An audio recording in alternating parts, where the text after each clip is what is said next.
So hey guys, welcome back to my channel. आज का हमारा ड्राइंग रहने वाला है स्ट्रेंजर थिंग्स के टॉपिक के ऊपर। तो आप रेफरेंस देख सकते हैं,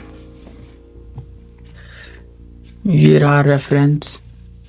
इसकी आप डिटेलिंग देख सकते हैं, कितनी हार्ड डिटेलिंग है। आज मैं इसको ड्रॉ करने वाला हूँ। आज इसका आउटलाइन ड्रॉ करूँगा, उसके बाद इसका शेडिंग करूँगा। तो मैं इसकी ड्राइंग बनाऊँगा इस कॉपी पर। मैं इस ड्राइंग को बनाने के लिए ग्रेड मेथड का यूज़ करूँगा। तो पहले हम ग्रेड मेथड को इसके ऊपर ड्रॉ कर लेते हैं।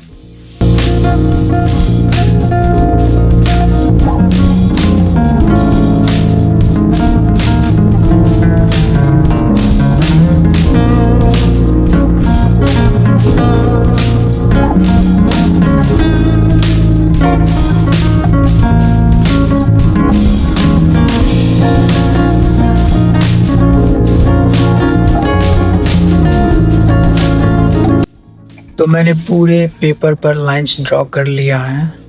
अब इसके ऊपर मैं उसकी आउटलाइन को ड्रॉ करूँगा। मैं इसकी आंखों से शुरू करूँगा, यहाँ से। उसके बाद मैं इसका पूरा फेस, उसके बाद फिर बॉडी, धीरे धीरे करके इसकी आउटलाइन को पूरा करूँगा। तो चलिए शुरू करते हैं।